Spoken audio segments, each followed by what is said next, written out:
తెలంగాణలో రాజకీయం హాట్గా మారుతోంది. కాంగ్రెస్ ప్రభుత్వం పాలన చేపట్టి 8 నెలలవుతోంది. ఇప్పటికే ప్రతిపక్ష బీఆర్ఎస్ పార్టీ యాక్టివ్ అయ్యి ప్రభుత్వ విధానాలపై పోరాటాలు చేస్తోంది.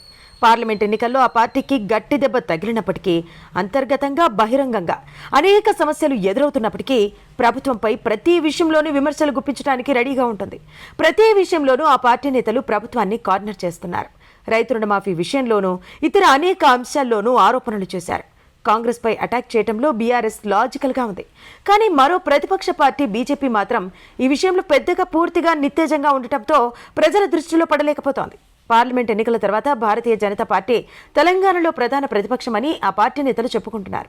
ఎందుకంటే బీజేపీకి 35% ఓటు బ్యాంకు వచ్చింది, బీఆర్ఎస్ పార్టీకి 16% వచ్చింది. అందుకే తామే ప్రధాన ప్రతిపక్షమని క్లెయిమ్ చేసుకుంటున్నారు. అయితే ఎన్నికల తర్వాత కాంగ్రెస్ ప్రభుత్వంపై పోరాటంలో దూకుడు మాత్రం చూపించలేకపోతున్నారు. పరీక్షల వాయిదా కోసం విద్యార్థి నేతలు ఉద్యమ బాట పట్టారు. ఈ విషయంలో బీఆర్ఎస్ దూకుడుగా ఉంది. తాము నేరుగా రంగంలోకి దిగితే రాజకీయం అవుతుందని విద్యార్థులకు పూర్తి స్థాయిలో మద్దతునిచ్చింది. కానీ బీజేపీ వైపు నుంచి వారికి ఎలాంటి సపోర్టు లభించలేదు. ఇక రుణమాఫీతో పాటు ఇతర హామీల విషయాల్లో కాంగ్రెస్ ప్రభుత్వంపై రోజు బీఆర్ఎస్ విరుచుకుపడుతోంది. కానీ బీజేపీ మొక్కుబడి ప్రెస్ మీట్లకే పరిమితం అవుతోంది. సోషల్ మీడియాలోనూ బీజేపీ కార్యకర్తలు అంత యాక్టివ్ గా కనిపించడం లేదు. మొత్తం షో బీఆర్ఎస్ నడిపిస్తోంది. దీంతో బీఆర్ఎస్ అందరి నోళ్లలోనూ నానుతోంది.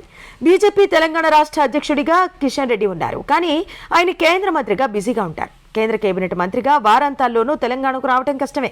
విధి నిర్వహణలో బిజీగా ఉంటారు. ఈ కారణంగా తెలంగాణ బీజేపీలో ఎవరు యాక్టివ్ పార్టీ తీసుకోవాలో అర్థం కాక సైలెంట్ అయిపోయారు. అంతకుముందు తెలంగాణ బీజేపీ చీఫ్గా ఉన్న బండి సంజయ్ కూడా కేంద్ర మంత్రి అయ్యారు. ఆయన కుదిరినప్పుడల్లా వచ్చి కార్యక్రమాలు పెడుతున్నారు. కానీ అన్ని పార్టీ వ్యవహారాలుగా మిగిలిపోతున్నాయి. ఈ కారణంగా బీజేపీ పెద్దగా ఫీల్డ్లో లేదన్న అభిప్రాయం బలపడుతోంది. పార్టీకి పూర్తి సమయం కేటాయించే రెగ్యులర్ అధ్యక్షుడిని నియమించే వరకు పరిస్థితి ఇలాగే ఉంటుందని బీజేపీ కార్యకర్తలు నిట్టూరుస్తున్నారు. హైకమాండ్ ఎప్పుడు మేల్కొంటుందో, ఎప్పుడు కొత్త అధ్యక్షుడిని నియమిస్తుందో వేచి చూడాల్సి ఉంది. మరిన్ని అప్డేట్స్ కోసం మా ఫోకస్ న్యూస్ తెలుగును సబ్స్క్రైబ్ చేయండి. ఈ వీడియో కనుక మీకు నచ్చినట్లయితే లైక్ చేయండి, షేర్ చేయండి. మీ విలువైన అభిప్రాయాలను కామెంట్ బాక్స్ లో తెలియజేయండి.